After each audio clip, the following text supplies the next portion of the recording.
বয়স তখনও কম, অনুভূতি তীক্ষ্ণ, অভিভূত হওয়াটা আশ্চর্য নয়। ব্যারিস্টার বোস স্মৃতিপটে গভীর দাগ কেটে গিয়েছিলেন। অনুতাপে দগ্ধ হয়েছি। কেন আমি স্লিপ লিখতে বলেছিলাম তাকে? অযথা চিন্তায় অনেক সময় নষ্ট করেছি। দোলা বেশি লাগার কারণ আছে। মধ্যবিত্ত বাঙালি জীবনের সংকীর্ণ পরিবেশ থেকে এসে পড়েছি বিশাল জগতে। আচমকা সমুদ্রে পড়লে খালের নৌকার যে অবস্থা হয়। নিজের উপর শ্রদ্ধা বাড়ছিল।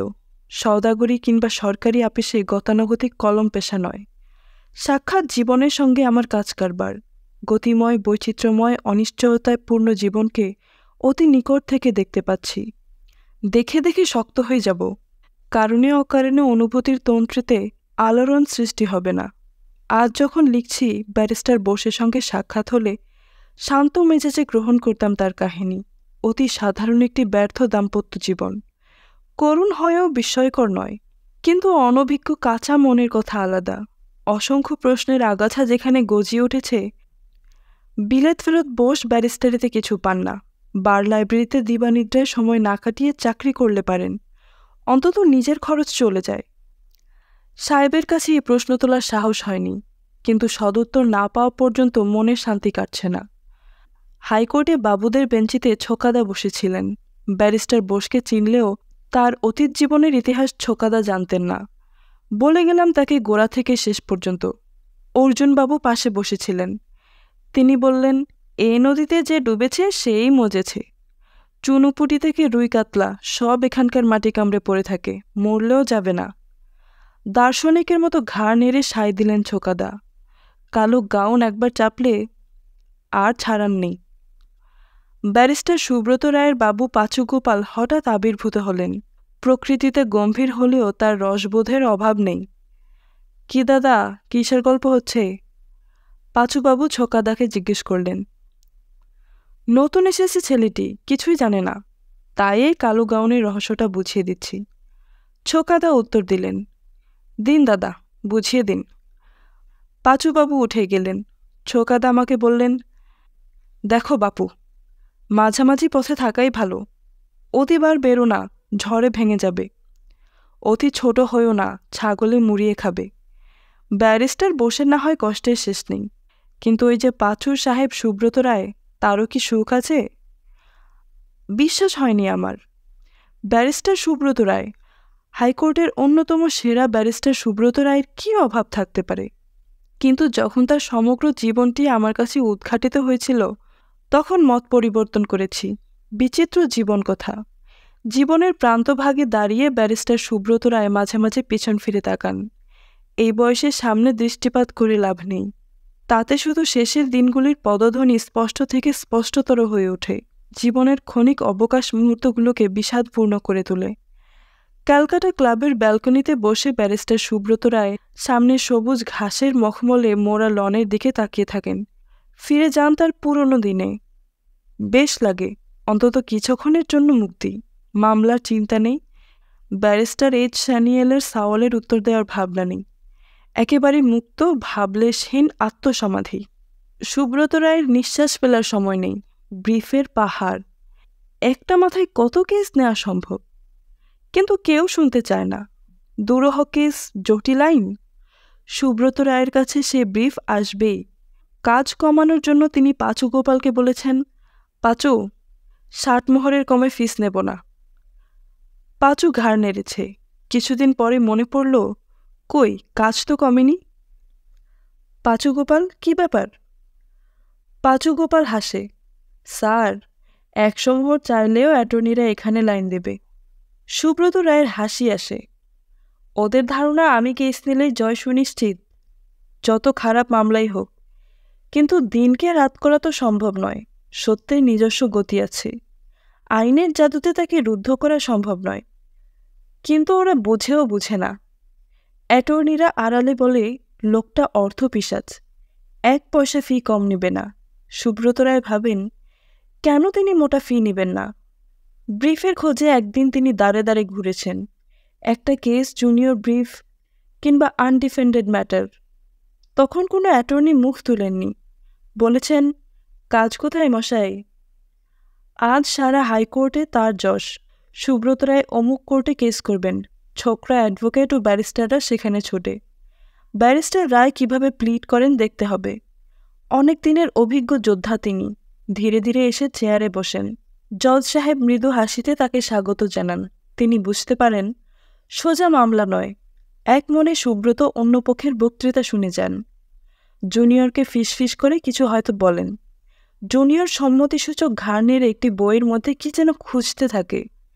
তারপর বইটা এগিয়ে দেয় তার সামনে। পড়া শেষে আত্মপ্রসাদের হাসি দেখা যায় তার মুখে। বইয়ের পাতার নম্বর কাগজে লিখে রাখেন। অন্য পক্ষ কোনো অস্ত্র ছাড়লে এক মুহূর্তের জন্য তার চোখ বুঝে যায়। মনের গহনে কিসের অনুসন্ধান চলে। অনেক যুক্তির অস্ত্র সেখানে থরে থরে সাজানো। সুব্রত রায় তারই একটি তুলে নেন। দিনের শেষে হাতে মোটা অঙ্কের চেক আসে। অ্যাটর্নি ধন্যবাদ দেয়। মক্কেল কৃতজ্ঞতায় হাত চেপে ধরে। ব্যারিস্টার রায় হাত ছাড়িয়ে নেন। না না, এসব তার ভালো লাগে না। মক্কেলের জন্য নয়, নিজের জন্যই তিনি পরিশ্রম করেন। কেমন একটা অদ্ভুত জিদ চেপে বসে। ন্যায় অন্যায় যাই হোক, জিততে হবে। রেম্পিনি সাহেবও তাই বলতেন। তখন বিশ্বাস হয়নি। আমাদের পেশার ষাঁড়ের লড়াইয়ের মতো, গো চাই। বেপরোয়া হতে হবে। টাকা নিয়ে তুমি অপরের হয়ে লড়াইয়ে নেমেছ। চোখ বন্ধ করে শিং উঁচিয়ে সামনে ছুটে যাও। আঘাত করো। জিতলে ধন্য ধন্য পড়ে যাবে, হারলে কেউ চেয়ে দেখবে না। ব্যারিস্টার রায় ক্লান্তি অনুভব করেন। সারা জীবন তাকে শুধু জিততে হবে। একের পর এক হারাতে হবে বিপক্ষকে। কেস ল খুঁজতে হবে। যুক্তির শানিত অস্ত্রে ছিন্ন ভিন্ন করতে হবে অপরপক্ষকে। বিশ্রাম নেই, মুক্তি নেই। জ্ঞানদা সুন্দরী দাসী ভার্সেস চন্দ্রশেখর মুখোপাধ্যায়। জ্ঞানদা সুন্দরীকে জেতাতে হবে। পরেই Mohanlal versus union of India. প্রমাণ করতে হবে ভারত সরকার সংবিধানের অমুক উপধারার বিধান লঙ্ঘন করেছেন। সবকিছু মনে রাখতে হলে ব্যারিস্টার রায় এতদিনে উন্মাদ হয়ে যেতেন। সে কথা রেম্পিনি সাহেব অনেক আগেই বলেছিলেন। সুব্রত, এই লাইনে বড় হতে হলে অনেক কিছু মনে রাখতে হবে। অনেক কিছু নখাগ্রে চাই। কিন্তু ভুলতেও হবে অনেক কিছু। ভুলবার জন্য সাধনা করতে হবে। যা কিছু অপ্রয়োজনীয় অপ্রাসঙ্গিক স্মৃতিপট থেকে মুছে ফেলতে হবে। তখন সুব্রত রায়ের বয়স অনেক কম। এই হাইকোর্টের বারান্দা দিয়ে রেম্পিনি কোর্ট ঘরে যাচ্ছিলেন। এমন সময় পুরনো মক্কেলের সঙ্গে দেখা। Good morning mister Rempini. সেবার শুধু আপনার জন্য আমাদের জমিদারি রক্ষা পেয়েছিল। 7 দিন ধরে যে আশ্চর্য যুদ্ধ করেছিলেন তা কোনোদিনও ভুলব না। না না, ওসব বলে লজ্জা দেবেন না। রেম্পিনি সামনের দিকে পা বাড়ালেন। কৌতূহলী সুব্রত রায়ের ব্যাপারটা জানতে ইচ্ছে হয়। কোন কেসটা স্যার? মনে নেই, রেম্পিনি নিষ্পৃহভাবে বললেন। সে কি, 7 দিন ধরে কেস করেছিলেন তার কিছুই মনে নেই? একটু মনে নেই। মামলার রায় বেরোবার সঙ্গে সঙ্গে আমি ভুলে যাই। নাম ধাম ঘটনা কিছুই মনে থাকে না, শুধু আইনের পয়েন্টই ছাড়া। রেম্পিনি সাহেব পিছনে ফিরে সুব্রতকে আরও বলেছিলেন, তোমাকেও ভুলতে হবে। না ভুলতে পারলে বড় হতে পারবে না। ভুলতে ভুলতে সুব্রত রায় আজ জীবনের সকল আনন্দই ভুলতে বসেছেন। কি আছে সুব্রত রায়ের জীবনে? সুব্রত রায় ব্যারিস্টার, কিন্তু শুধুই ব্যারিস্টার। অপর 5 জনের মতো মানুষ নয়, সংসারের কর্তা নয়, প্রেমীময় স্বামী নয়, স্নেহময় পিতা নয়, শুধু অর্থ উপার্জনের যন্ত্রমাত্র। সুব্রত রায় ভাবেন এর থেকে সাধারণ চাকরি করলে ভালো। 10টা 5টার বাইরে তারা মানুষকে গিলতে আসে না। ভোর 5টায় ব্যারিস্টার রায়ের দিনের শুরু। 5:30টায় চাকর যখন স্টোভ জ্বালিয়ে চা দিয়ে যায়, মেয়েরা তখনও বিছানায়। দীপালিও ঘুমে অচেতন। নিদ্রা পর্ব শেষ করে দীপালি যখন দৈনন্দিন জগতের কাজে হাজিরা দেন, সুব্রত রায় তখন অন্য জগতে। লাইব্রেরি রুমে বইয়ের অতলে তখন তার সকল সত্তা নিমজ্জিত। 8টায় জুনিয়র আলোক সেনের গলার আওয়াজ শোনা যায়। দুজনে আলোচনা চলে section 23A, Indian income tax act. পাশের র্যাক থেকে তিনি বই টেনে নেন। ঠিক 9টায় চাকর সামনে এসে দাঁড়ায়। একটু বিরক্ত হয় সুব্রত রায় তার মুখের দিকে তাকান। ইঙ্গিতে তাকে অপেক্ষা করতে বলে তিনি আরও খানিকটা পড়ে যান। চাকরের হাতে ইট রঙের 2টো ট্যাবলেট ও 1 গ্লাস জল। চাকর অধৈর্য হয়ে ওঠে। আপকা ট্যাবলেট হুজুর। ঔষধের কথা ভুলেই গিয়েছিলেন সুব্রত রায়। মুখে জল নিয়ে ট্যাবলেট 2টো গলধাকরণ করতে করতেই তিনি ইলেকট্রিক বেলে মৃদু চাপ দেন। আওয়াজ শুনেই পাঁচু ঘরের মধ্যে এসে দাঁড়ায়। পাঁচুকে বলেন, ফাউলার ব্রাদার্সের মিস্টার মল্লিককে ডাকো।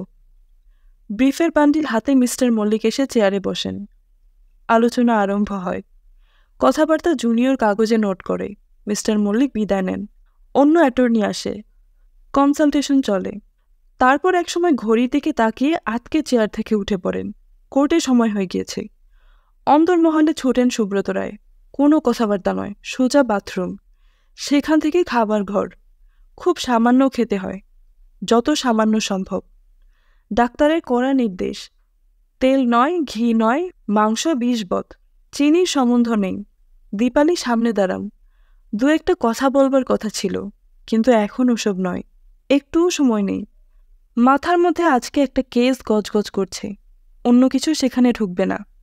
ড্রেসিং টেবিলের সামনে দাঁড়িয়ে দীপালি সাদা ব্যান্ডটা গলায় বেঁধে দেন। একটু যেন বেঁকে রইল।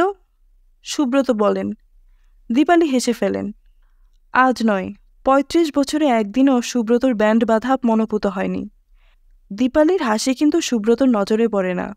হাত ঘড়ির দিকে তাকিয়েই তিনি বলেন, সরি, অন্য এক সময় কথা কইব। আজকে ফার্স্ট আওয়ারেই কেস, পার্ট হার্ড ম্যাটার। তারপর দ্রুত বেগে একতলায় নেমে আসেন। রোভার গাড়িটা হাইকোর্টের ভিতরে ঢুকে যায়। লিফটে সোজা দোতলায় বার লাইব্রেরিতে। ডেইলি লিস্টে 4-5টা লাল দাগ দিয়ে রেখেছে Pachugopal. Good morning brother. Barrister Sukanta Sen আসছেন। Good morning. তোমার ওই স্ত্রীধনের কেসটা সুপ্রিম কোর্টে ঠেলছি, সুকান্ত বললেন। তাই নাকি? Most interesting. দেখা যাক স্পেশাল বেঞ্চের ডিসিশন আপহেল্ড হয় কিনা। সুকান্ত সেন সুব্রতর কলেজ জীবনের বন্ধু। এক জাহাজে দুজনে বিলেতে গিয়েছিলেন। সুকান্ত গেল কেমব্রিজে, সুব্রত অক্সফোর্ডে। তারপর দেখা লিঙ্কন জিনে। পাশ করে দুজনে প্রায় একই সময়ে দেশে ফিরেছিলেন। সুব্রত একা, সুকান্ত স্ত্রীকে নিয়ে, মিসেস আগাথা সেন। আগাথার রূপ ও যৌবন দুই ছিল। সেদিন এক পার্টিতে আগাথার সঙ্গে দেখা হয়েছে। কে বলবে এই আগাথাকে সুকান্ত বিয়ে করেছিল? কোথায় গেল সেই সোনালি চুল, দুরন্ত যৌবন আর চঞ্চল চোখের চাহনি? পরে লজ্জা পেয়েছেন সুব্রত। বয়স কি তাদের কম হলো? 35 বছর আগের আগাথা সেন আজও সেরকম থাকবে কি করে?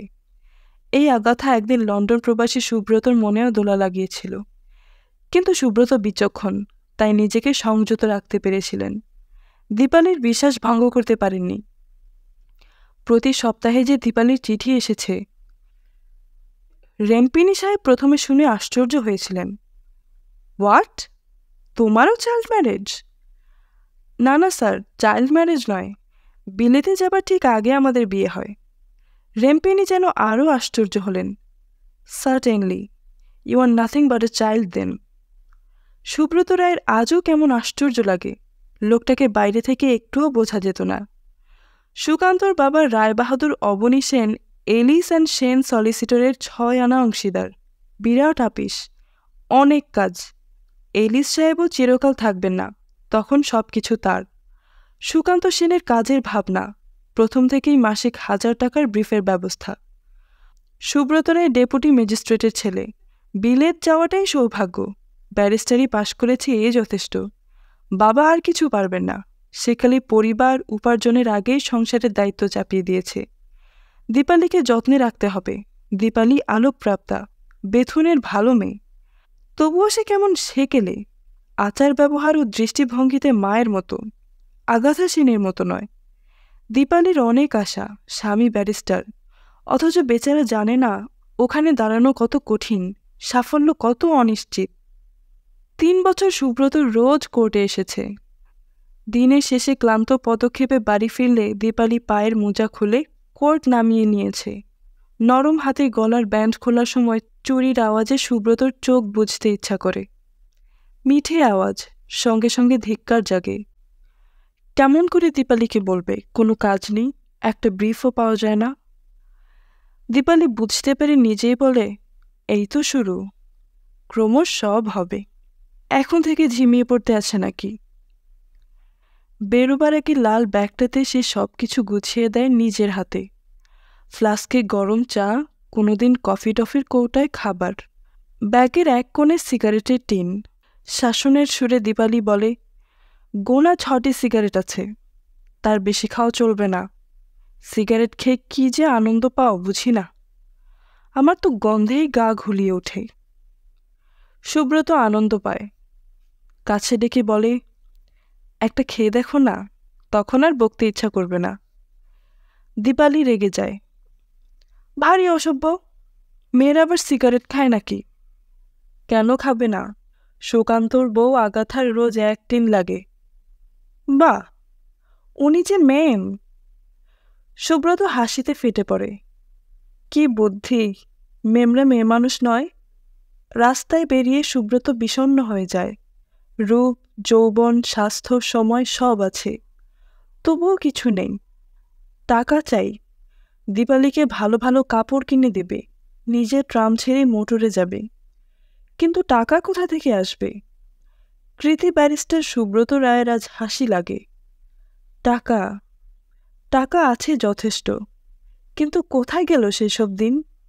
আজকে সুব্রতর মাথায় অন্য কিছু নেই, শুধু plant, return statement, special bench, ফুল বেঞ্চ। দিনের শেষে যখন বাড়ি ফিরেন তখন ক্লান্তিতে চোখ বুজে আসে। দীপালি আজও ব্যান্ড খুলে দেন। মেয়েদের দেখা নেই, তারা বাবার কাছে আসে না, বাবাকে ভয় করে দূরে সরে থাকে। দীপালিকেও আজ অনেক দূরের দীপালি মনে হয়, গম্ভীর, নির্লিপ্ত। মিনার অনার্স পরীক্ষা শেষ হলো আজ। দীপালি বলেন, তাই নাকি? কবে পরীক্ষা আরম্ভ হয়েছিল? এখানেই থেমে যেতে হয়। মিনার কোন বিষয়ে অনার্স তাও তিনি জানেন না। অভিনয় ধরা পড়ে যেতে পারে। সত্যি অন্যায়। সুব্রত রায়ের কপালের কুঞ্চন গভীর হয়। রেম্পিনী সাহেব ঠিকই বলেছিলেন, এই লাইনে সাধনার প্রয়োজন, সংসার পাতাও ঠিক নয়। তাতে হয় সংসার, না হয় তোমার প্রফেশন অবহেলিত হবে। সুব্রত তখন হেসেছিল। আজ মনে হয় রেম্পিনী সাহেব বিয়ে না করে ভালোই করেছিলেন। লাইব্রেরিতে যেতে হবে এখনই, সেখানে প্রবেশ মাত্র সুব্রত সব ভুলে যাবেন। লক্ষ্যভেদী অর্জুনের মতো তখন কেন্দ্রীভূত দৃষ্টি। অপ্রাসঙ্গিক কিছু চোখে পড়ে না। গাছ নয়, গাছের ডাল নয়, এমনকি পাখির সর্বদেহ নয়, শুধু চোখ। বাড়ি নয়, গাড়ি নয়, দীপালি নয়, খোকন নয়, মিনা নয়। সুব্রতর সকল মনোজগৎ ব্যপ্ত করে কেবল case number 30, ordinary original civil jurisdiction. Rempini সাহেবের নজরে পড়াটা ভাগ্যের লিখন। 3 বছরের ব্যর্থ প্রচেষ্টা। 3 বছরের মোট আয় 115 টাকা। লাইব্রেরিতে বই পড়ছিল ব্রিফলেস সুব্রত রায়। কাঁধে একটা হাত পড়ল। সুব্রত চমকে তাকায়। মিস্টার উইলমট ড্যানিয়েল রেম্পিনি, দুর্দণ্ড ব্যারিস্টার। রেম্পিনি তাকে চেম্বারে দেখা করতে বলে চলে গেলেন। রেম্পিনির চেম্বারে তিনি সুব্রতকে বলেছিলেন, যখনই লাইব্রেরিতে যাই দেখি তুমি পড়ছো, আমার খুব পছন্দ, আমার চেম্বারে কাজ করবে? এ আমার পরম সৌভাগ্য। সুব্রত উত্তর দিল, ইয়াংম্যান, সৌভাগ্য বলে কোনো কথা আমার ডিকশনারিতে নেই, পরিশ্রম ও একাগ্রতাই সব। টেম্পল চেম্বারের দোতলা, ঘরের বাইরে লেখা WD রেম্পিনি, বার এট ল। ভেতরে দেয়াল দেখা যায় না, অসংখ্য বইয়ের সারি।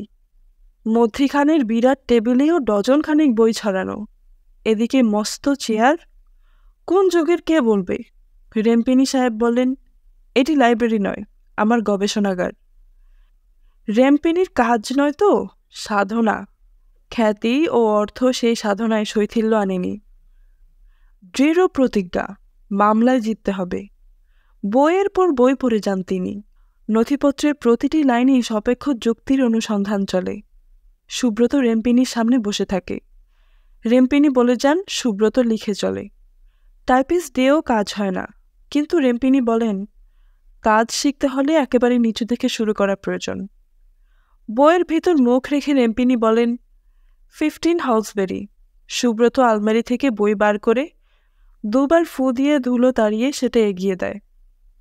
অতি সাবধানে রেম্পিনির হাত থেকে অন্য বইটা বার করে নিতে হয়। রেম্পিনি যেন বাহ্যজ্ঞান লুপ্ত। ঘণ্টার পর ঘণ্টা পড়া চলছে।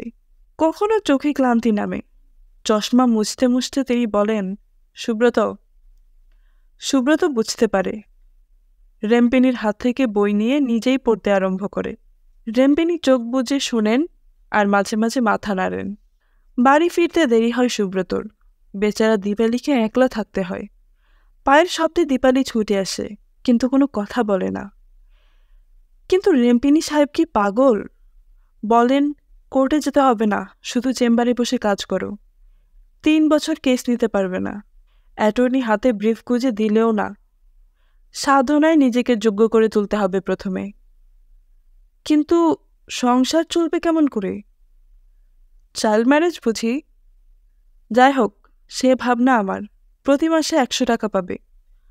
অনুগ্রহ নয়, চেম্বারে আমার কাজের পারিশ্রমিক রূপে। একদিন লাঞ্চের সময় রেম্পিনী বলেন, সুব্রত, তোমাকে যেন রোগা রোগা দেখাচ্ছে। না, কই? আমার নজর এড়ায় না। যুদ্ধ করতে হলে ভালো শরীরের প্রয়োজন, বুঝেছ ইয়াংম্যান? রেম্পিনী নিজের লাঞ্চ দুভাগ করেন। না না, সে হয় না, আপনার খাবার।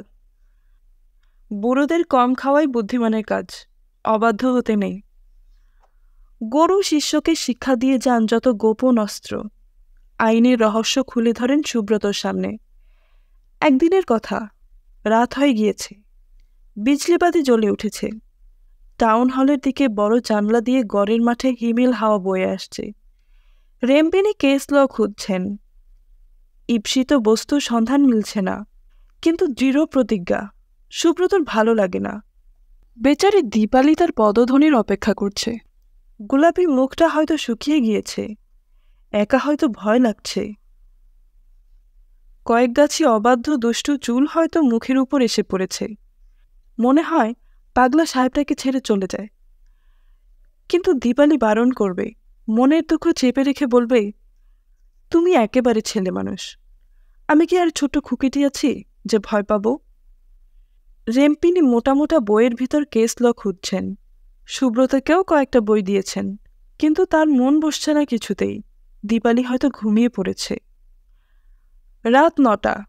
রেম্পিনী বললেন, আর খুঁজতে হবে না, পেয়ে গিয়েছি। Most important decision. ভালো লাগছিল না সুব্রতর। খুঁজে না পেলে রেম্পিনী হয়তো সারা রাত বইয়ের পাতা উল্টাতেন। কাজের নেশায় ঘুমের বালাই থাকে না লোকটার।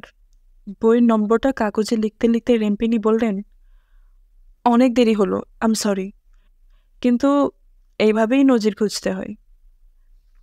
খড়ের গাদায় ছুঁচ খুঁজার মতো অবস্থা। অনিচ্ছা সত্ত্বেও সুব্রতর মুখ থেকে বেরিয়ে পড়ল। হঠাৎ কেমন যেন হয়ে পড়লেন রেম্পিনী। সুব্রতর মুখের দিকে তাকালেন, পাইপ ধরালেন, এক মুখ ধোঁয়া ছেড়ে ঘরের সিলিংয়ের দিকে তাকিয়ে রইলেন। তারপর নিজের মনেই বললেন, তা সত্যি, কিন্তু পেয়েছিলাম, খড়ের গাদা থেকেই খুঁজে পেয়েছিলাম হারিয়ে যাওয়া ছুঁচ। সুব্রতর কাঁধে হাত রাখলেন রেম্পিনী। সেদিন আমার অন্ধকার জীবনে সূর্যের উদয় হল। ভাবলে আজও আশ্চর্য লাগে। তিনি দীর্ঘ নিঃশ্বাস নিলেন। স্যার হেনরি লংয়ের দীর্ঘ দেহ আমার চোখের সামনে ভেসে উঠছে। পাইপটা টেবিলে রাখলেন রেম্পিনী। অনেক নিচু থেকে আমি এসেছি। 14 বছরের ছেলে উইলমট ড্যানিয়েল রেম্পিনী বেয়ারার কাজ করে স্যার হেনরি লংয়ের চেম্বারে। চা আনা, টেবিল মোছা, বইয়ের ধুলো ঝাড়ার কাজ। স্যার হেনরি লন্ডনের প্রখ্যাতনামা ব্যারিস্টার, তার পাঠাগারে অসংখ্য বই। কিশোর রেম্পিনীর অসীম কৌতূহল, বই পড়তে বড় ভালো লাগে। সকালের আগে চেম্বারে যায় সে। স্যার হেনরি আসবার আগেই টেবিল চেয়ার মুছে পরিষ্কার করে রাখতে হয়, ঢেকে রাখতে হয় 1 গ্লাস জল। মনের আনন্দে বই পড়ার এই সুযোগ। ধুলো ঝাড়ার সময় মোটা মোটা আইনের বইয়ের পাতায় সে চোখ বোলায়। পায়ের আওয়াজ হলেই সভয়ে বই বন্ধ করে আবার ধুলো ঝাড়তে আরম্ভ করে। প্রতি মাসে অনেকগুলো আইন পত্রিকা আসে। খাম ছিঁড়ে মলাটের উপর রবার স্ট্যাম্প তাকেই বসাতে হয়। স্যার হেনরি টেবিলে সেগুলো দেবার আগে সে নিজের কৌতূহলের ক্ষুধা মিটিয়ে নেয়। যখন স্যার হেনরি অ্যাটর্নি ও মক্কেলদের সঙ্গে কেসের আলোচনা করেন, সুইং ডোরের আড়াল থেকে রেম্পিনী আগ্রহে কান পেতে থাকে। অনেক অজানা শব্দ ভেসে আসে, না বুঝলেও ভালো লাগে। সেদিন সন্ধ্যা অতিক্রান্ত। স্যার হেনরি তখনও চেম্বারে কি যেন খুঁজছেন। সাধারণত যেতে এত দেরি করেন না তিনি। বাইরের টুলে বসে রেম্পিনীর সময় গুনছে। দূরের ঘড়িটা রাতের বার্ধক্য ঘোষণা করল। রেম্পিনী ভিতরে তাকিয়ে দেখল স্যার হেনরি তখনও বই খুঁজছেন। দুজন জুনিয়র সন্ত্রস্ত হয়ে বই ঘাটছেন। একের পর এক বই টেনে অনুসন্ধান চলছে। না, কোথায় সেই নজির? স্যার হেনরি পাগলের মতো বইয়ের পাতায় খোঁজ করছেন, পর মুহূর্তে হতাশ হয়ে ছুঁড়ে ফেলে দিচ্ছেন বইটা। কত দেরি হবে কে জানে, রাত আরও বাড়ে। জুনিয়র অবশেষে বলল, স্যার আমার মনে হয় এই বিষয়ে আমাদের সপক্ষে কোনো নজির নেই। নিশ্চয়ই আছে, আমার যে মনে আছে কোথায় পড়েছি। স্যার হেনরি মাথার চুল টানতে টানতে অভীষ্ট নজিরের বিষয়টি বিড়বিড় করে বলতে লাগলেন। হঠাৎ রেম্পিনির বুকের ভিতরটা কেমন করে উঠল, ভিতরে ঢুকে গেল সে। ভয় পা চলছে না, কয়েক পা পিছিয়ে এলো সে। সাহস সঞ্চয় করে স্যার হেনরির সামনে গিয়ে দাঁড়াল। উত্তেজনায় সর্বশরীর কাঁপছে। তার দেহের ছায়া স্যার হেনরির হাতের বইয়ের উপর পড়ছে। বিরক্ত কণ্ঠে চিৎকার করে উঠলেন স্যার হেনরি, বাড়ি যেতে চাও? একদিনে সামান্য দেরি সহ্য হয় না? না না স্যার। তবে কি জন্য আমার সময় নষ্ট করছো? রেম্পিনি রুদ্ধ বাক। দূরে র্যাকের লাল কাপড় বাঁধানো একখানি বই তাকে ডাকছে। কোনো অদৃশ্য শক্তি যেন তাকে আকর্ষণ করছে ওই বইটার কাছে। এগিয়ে গিয়ে রেম্পিনি বইটা টেনে নিল। টাইমস ল রিপোর্টার। বলবো বলবো স্যার। রেম্পিনি কম্পিত হাতে বইয়ের পাতা খুলে যায়। এইটা এটা কি? Eureka eureka! স্যার হেনরি চিৎকার করে উঠলেন। এরই নিষ্ফল সন্ধানে 4 ঘন্টা কেটে গিয়েছে। বেশ কিছুক্ষণ স্যার হেনরি কিশোর রেম্পিনির মুখের দিকে তাকিয়ে রইলেন, কিন্তু কোনো কথা বললেন না। স্যার হেনরির ক্যাব লন্ডনের অন্ধকারে মিশে গেল। রেম্পিনি অবাক। কিছু বকশিস আশা করেছিল সে, মনের সুখে ডিনার খাওয়া যেত। কিন্তু বকশিস তো দূরের কথা, একটা মিষ্টি কথাও নয়। মনটা তিক্ত হয়ে উঠল। পরের দিন স্যার হেনরি ডাকলেন, উইলমট, তোমাকে এখনই একবার দর্জির দোকানে যেতে হবে। আপনার কোনো স্যুট তৈরি করতে দেয়া আছে কি? না না, আমার নয়, তোমার নিজের। দেরি নয়, এখনই চলো, অনেক কাজ বাকি, আজই সব শেষ করে রাখতে চাই। টেবিল মোছা তোমার কাজ নয়, তুমি ব্যারিস্টার হবে। নিদারুণ কর্মব্যস্ততার মাঝেও জীবনের সেই পরম পুণ্য লগ্নটি আজও রেম্পিনিকে নাড়া দেয়। কিছুক্ষণের জন্য ফিরিয়ে নিয়ে যায় ফেলে আসা দিনগুলির মাঝে।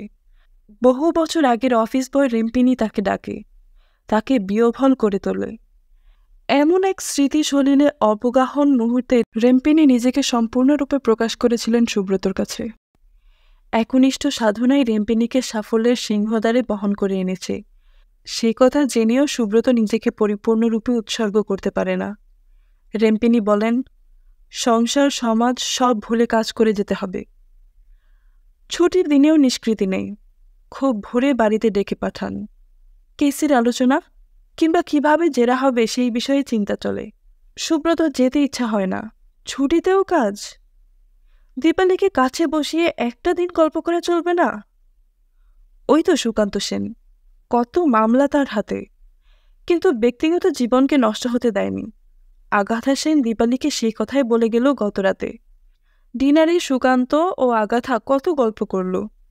পাহাড়ি ঝর্ণার মতো মেয়ে, বন্য স্বাস্থ্য, অদম্য জীবনী শক্তি। আগাথা বলে, টাকার প্রয়োজন কেবল জীবনকে উপভোগের জন্য।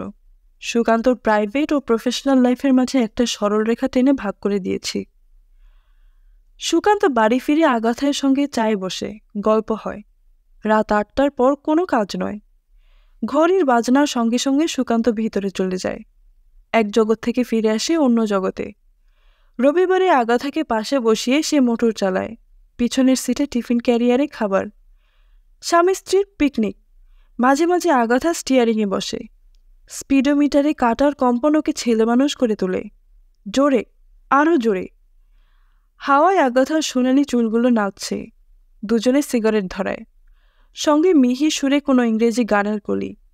কলকাতা শহর পিছনে ফেলে ওরা ছুটে চলে যায় যশোর রোড ধরে। বেলা এগোয়, গাড়ি থামে। লাল রঙের চাদর হাতে ওরা মাঠের মধ্যে নেমে পড়ে। বনবালিকার মতো আগাথা ছুটতে থাকে। দূরের পাখির ডাকের সঙ্গে মিশিয়ে দেয় তার কল্লহাস্য। দুজনে লুকোচুরি খেলে। ক্যামেরায় আগাথা ছবি তোলে। তারপর টিফিন ক্যারিয়ারে খোঁজ পড়ে। দুজনে কাড়াকাড়ি করে খায়। সানগ্লাসের কাজ মুছতে মুছতে আগাথা বলে, বাব্বা, খেতে পারো বটে। সুকান্ত উত্তর দেয়, তুমিও কম যাও না। বটে, 3 ডজন স্যান্ডউইচ বুঝি খেলাম আমি। দুজনে হেসে ঘাসের উপর লুটিয়ে পড়ে। আগাথার মুখ থেকেই দীপালি অবাক হয়ে শোনে। সুব্রত চুপ করে বসে থাকে। মনের ভিতর বাঁধন ছিঁড়ে আগাথাদের মতো বেরিয়ে পড়ার আহ্বানকে সজোরে দমন করতে হয়। রেম্পিনী এসবের কিছুই জানেন না। তিনি বলেন, জানো হে Subrata, most interesting affair. Subrata ভাবে কোনো মজার কথা নিশ্চয়ই, তাই আগ্রহে তাকায়।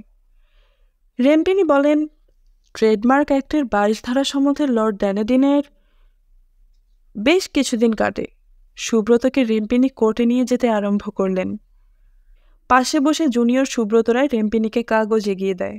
কখনো সুব্রতর গাউন টেনে রেম্পিনী কানে কানে বলেন, ব্যারিস্টার দাসের জেরা মন দিয়ে শুনো। কখনো কোর্টে যাবার আগে জিজ্ঞেস করেন, বলো এই কেসে আমাদের আর্গুমেন্ট কোন লাইনে হবে। সুব্রত তার বক্তব্য বলে যায়। তিনি মনোযোগ দিয়ে শোনেন। তারপর মৃদু হেসে বলেন, চলো কোর্টে যাই, আমার বক্তব্য সেখানেই শুনতে পাবে। আরও দিন যায়। রেম্পিনী নিজে না উঠে সুব্রতকে তুলে দেন। জেরা করো।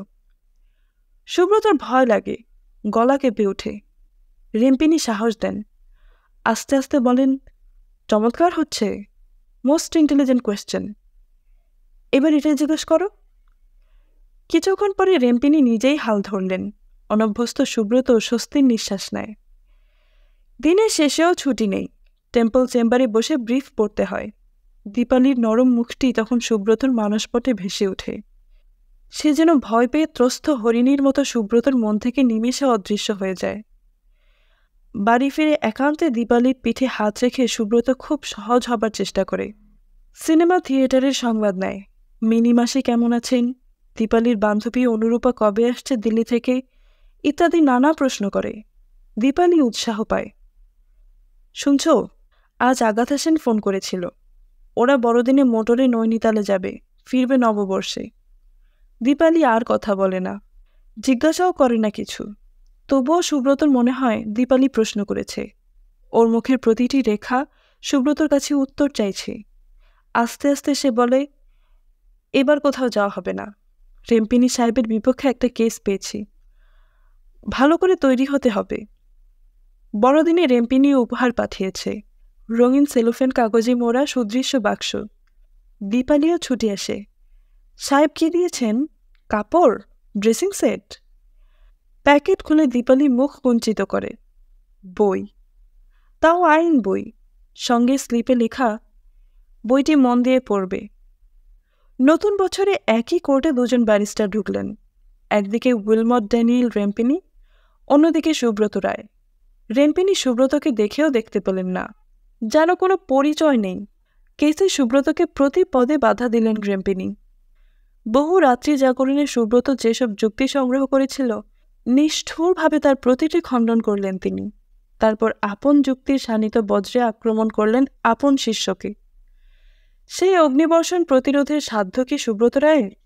পরাজয় হল সুব্রত রায়ের, শোচনীয় পরাজয়। দিনের শেষে ক্লান্ত সুব্রত টেম্পল চেম্বারে ফিরল। রেম্পিনী পায়চারি করছেন। সুব্রত, এমন সুন্দর কেসটা নষ্ট করলে। তোমার লিমিটেশন পয়েন্টটা নেওয়া উচিত ছিল, তাহলেই আমার আর কোনো পয়েন্টই টিকত না। 5 কিংস বেঞ্চটা পড়লেই বুঝবে। রেম্পিনী সম্পূর্ণ কেসটি আলোচনা করলেন। বললেন, ভবিষ্যতে আরও সাবধানে কেস করবে। তারপর কত মামলা হলো, যার একদিকে সুব্রত, অন্যদিকে রেম্পিনী। প্রতিবার পরাজিত সুব্রত অবসন্ন মনে চেম্বারে ফিরে এসেছে, আর প্রতিবারই রেম্পিনী রেগে বলেছেন, সুব্রত, হারা উচিত হয়নি। কেস ল দেখিয়ে দিয়েছেন তিনি। সুব্রত চুপ করে শুনেছে। গো চেপে গিয়েছে সুব্রতর। দেহের সমস্ত রক্ত যেন মাথায় উঠে আসতে চায়। বারবার হারলে চলবে না, জিততেই হবে তাকে। দ্বিগুণ উৎসাহে সে কাজ করে যায়, মামলার গভীরে যাবার চেষ্টা করে। মনে এখন অন্য কিছুর প্রবেশাধিকার নেই, দীপালিরও নয়। কোর্ট থেকে ফিরে ব্রিফ নিয়ে বসে সুব্রত। দীপালি পাশে এসে দাঁড়ায়। সুব্রত ব্রিফের পাতায় লাল পেন্সিলের দাগ দেয়। ওগো শুনছ? জীবনে এই প্রথম দীপালির উপস্থিতি অস্বস্তিকর মনে হয়। সান্ধ্য স্নানের পর দীপালির দেহে মোহময় সুগন্ধ সুব্রতর প্রাণে সাড়া জাগায় না। চলো না, শ্যামবাজারে বাবাকে দেখে আসি। অনেকদিন যাওয়া হয়নি, বাবার শরীরও ভালো নয়। দীপালির কথা সুব্রতর কানে যায়, যেন বহু দূর হতে উচ্চারিত একটি ক্ষীণ কণ্ঠ। সুব্রতর মস্তিষ্কে তাতে কোনো তরঙ্গ সৃষ্টি হয় না। পড়া শেষ করে সুব্রত বলে, কি যেন বলছিলে? উত্তর না পেয়ে সুব্রত চেয়ে দেখে দীপালি নেই। অনেক আগে সে উঠে গিয়েছে। সুব্রত ইচ্ছা হয় দৌড়ে গিয়ে দীপালিকে জড়িয়ে ধরে, বলে, চলো, কোথায় যেতে হবে, হুকুম করো। কিন্তু এই দুর্বলতা মাত্র কয়েকটা মুহূর্তের জন্য স্থায়ী হয়। রেম্পিনী সাহেব ভেসে ওঠেন চোখের সামনে। কাজ করে যেতে হবে, সবকিছু ভুলে কাজ করে যেতে হবে। দীপালের চিন্তা মুছে ফেলে সুব্রত রায় আরেকটা বই টেনে নেয়। অবশেষে সেই দিন এলো, যেই দিনের জন্য সুব্রত অধীর আগ্রহে অপেক্ষা করছিল, যার জন্য দীপালিকে দূরে সরিয়ে দেওয়া, যার জন্য এত নিদ্রাবিহীন রাত্রি যাপন। সেই পরম আকাঙ্ক্ষিত মুহূর্ত উপস্থিত। জয় হয়েছে সুব্রতর। আপন শিষ্যের হস্তে পরাজিত হয়েছেন উইলমট ড্যানিয়েল রেম্পিনি। আজ আর তিনি বকবেন না, বলবেন না, সুব্রত তোমার হারা উচিত হয়নি। বরং আনন্দে উৎফুল্ল হয়ে বুকে জড়িয়ে ধরবেন সুব্রতকে। তার শিক্ষাদান সার্থক হয়েছে। লিফটের অপেক্ষা না করে সুব্রত টেম্পল চেম্বারে সিঁড়ি বেয়ে দোতলায় উঠে এলো। ভেতরে ঢুকেই সুব্রত থমকে দাঁড়ালো। রেম্পিনি এক মনে বই পড়ছেন, সুব্রতকে দেখতে পেলেন না। গাউনটা খুলে রেখে সুব্রত নিজের চেয়ারে বসে পড়ল। তখন রেম্পিনি নির্বাক হয়ে রইলেন। সুব্রতর সঙ্গে যেন কোনো পরিচয় নেই তার। অস্বস্তি লাগে সুব্রতর, মনটা খারাপ হয়ে যায়। দু একটা সন্দেহের সম্ভাবনাও উকি দিচ্ছে। দেয়ালের বইয়ের শাড়িগুলোর দিকে সে তাকালো। তারাও যেন ভয় পেয়ে জড়সড় হয়ে রয়েছে। শুধু ঘড়িটা প্রগল্ভ শিশুর মতো আপন মনে বকে চলেছে। রেম্পিনি ডুবে রয়েছেন বইয়ের ভিতরে। সন্ধ্যা 6টা। সুব্রত চেয়ার ছেড়ে উঠে পড়ল। Good night sir. বই থেকে মুখ না তুলেই রেম্পিনি বললেন, গুড নাইট। পরের দিন কাজের শেষে রেম্পিনি ডাকলেন, সুব্রত। এই ডাকের জন্যই তো সুব্রত অপেক্ষা করছিল। সারা রাত যে ঘুম হয়নি তার। কিন্তু একই, রেম্পিনিকেও চেনা যাচ্ছে না। একদিনে বিরাট পরিবর্তন হয়েছে। তিনি গম্ভীর, মিতভাষী ও বিমর্ষ। সুব্রত। রেম্পিনি থামলেন। তার চিন্তা যেন এখনও শেষ হয়নি। সুব্রত, আমাদের আর এক চেম্বারে কাজ করা চলবে না। আরেকটি কথাও বলেননি উইলমট ড্যানিয়েল রেম্পিনি। বেদনাহত সুব্রত চমকে উঠল। রেম্পিনি ততক্ষণে চোখ নামিয়ে নিয়েছেন। তিনি আবার ঢুকে গিয়েছেন ব্রিফের মধ্যে। সেদিন রাতে নিজেকে ভয়ঙ্কর নিঃসঙ্গ মনে হলো সুব্রতর। সে যেন একা। এখন থেকে আইনের অন্তবিহীন আকাশে তাকে একাকী বিচরণ করতে হবে। দীপালিকে সব কথা বলতে ইচ্ছা হয়, কিন্তু সংকোচ আসে। নিজের পেশার ব্যাপারে স্ত্রীকে ব্যস্ত করা কি উচিত হবে? আগাথা সেন স্বামীর প্রফেশনাল টক বরদাস্ত করেন না। এই চিন্তার জালে সুব্রত হয়তো দিনে দিনে জড়িয়ে যেত। কিন্তু কাজ আছে, অনেক কাজ। কোর্টে প্রতিষ্ঠা হয়েছে, অ্যাটর্নিরা দলে দলে ব্রিফ পাঠাচ্ছে। তারই মধ্যে নিজেকে ডুবিয়ে দিল সুব্রত রায়। সুব্রতকে ডুবে থাকতে হয় কাজের মধ্যে। এখন শুধু কাজ আর কাজ। রাত্রে ডিনারের পরও কাজ। ঘড়িতে 10টা বাজে। দীপালি নিঃশব্দে এসে দাঁড়ায়, বলে, শোবে চলো। এই আর কয়েক মিনিট। রাত যে অনেক হলো। সুব্রত দীপালিকে অনুসরণ করে, কিন্তু হাতে খান কয়েক বই। বিছানাতে বইগুলো নামিয়ে রেখে টেবিল ল্যাম্পের সুইচটা সে জ্বালিয়ে দেয়। আর দীপালি অসহায়ভাবে বইগুলোর দিকে তাকিয়ে থাকে। মুখ ফুটে কিছুই সে বলে না। সুব্রত রায়ের জগতের পরিধি আরও ছোট হয়ে আসে। কাজ বাড়ার অনুপাতে সময় কমেছে। সিনেমা থিয়েটারে যাওয়া বন্ধ হয়েছে অনেক আগেই। গল্পের বই পড়াও ছেড়ে দিতে হয়েছে। কাগজের কাজটাও রোজ হয়ে ওঠে না। এখন কেবল হলসবেরি, অলিয়ার, CWN, TLR। একদিন সাজগোজ করে দীপালি এসে দাঁড়ালো। ঘিয়ে রঙের সিল্কের শাড়ি বেশ মানিয়েছে। কি ব্যাপার? সুব্রত জিজ্ঞাসা করল। কেন? গত শনিবার আগাথা সেন বারবার বলে গেল, টি পার্টি, তাড়াতাড়ি তৈরি হয় নাও। সে কি, আমার যে একদমই মনে নেই। এদিকে দুজন মক্কেলকে কথা দিয়েছি, তারা এখনই আসবে। খুব দুঃখিত।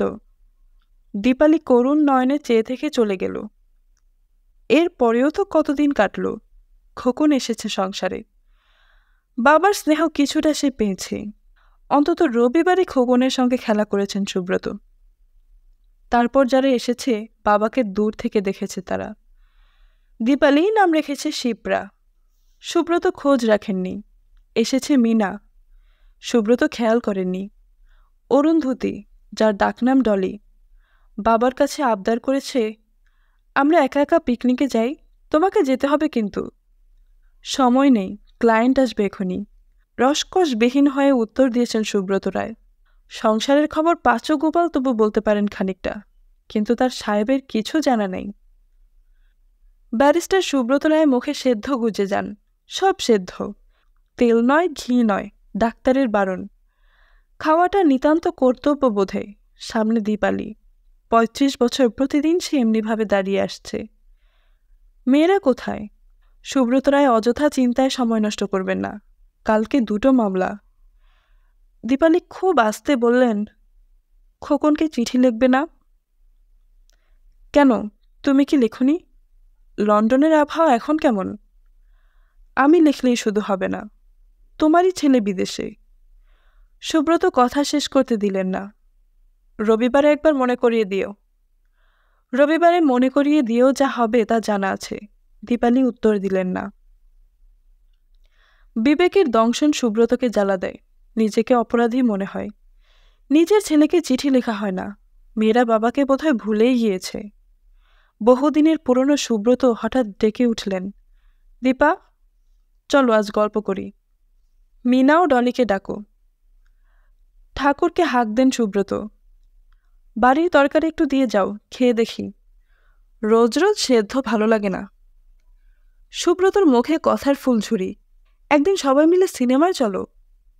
কিন্তু কেউ কথার উত্তর দিচ্ছে না। দীপালি অবাক হয়ে মুখের দিকে তাকিয়েছেন। মেয়েরা মুখ চাওয়াচাই করছে। বাবা হঠাৎ সিনেমার কথা বলছেন। কেউ বিশ্বাস করছে না তাকে। কেউ এগিয়ে আসছে না। সবাই তাকে ভয় করে, সমীহ করে, কিন্তু কেউ ভালোবাসে না। দীপালি শেষে বললেন, বেশ তো, ভালো কথা। নিষ্প্রাণ উত্তর। এরা আমাকে এড়িয়ে যেতে চাইছে, সুব্রতর মনে হলো। অভিমান জাগল, কিন্তু তিনি প্রকাশ করলেন না। বিরক্তিও চেপে রাখলেন। বুঝতে পারছেন, এদের প্রাণ চাঞ্চল্যকে তিনিই তিলে তিলে হত্যা করেছেন। ঘড়ির দিকে তাকালেন সুব্রত রায়। 15 মিনিট অযথা নষ্ট হয়েছে। মনে পড়ে যায় আগামীকাল মামলা আছে। তোয়ালেতে হাত মুছে উঠে পড়লেন সুব্রত রায়। লাইব্রেরি। টেবিল ল্যাম্পটা কাছে টেনে নিলেন তিনি। পড়বার চেষ্টা করেও মাথায় ঢুকছে না কিছু। প্রচণ্ড শক্তিতে তিনি সাংসারিক চিন্তা ভুলবার চেষ্টা করেন। কাদার মতো চিন্তাগুলো এতদিন জলের তলায় থিতিয়েছিল। নাড়া পেয়ে হঠাৎ তারা ঘুরিয়ে উঠেছে। রং পাল্টিয়েছে জলের।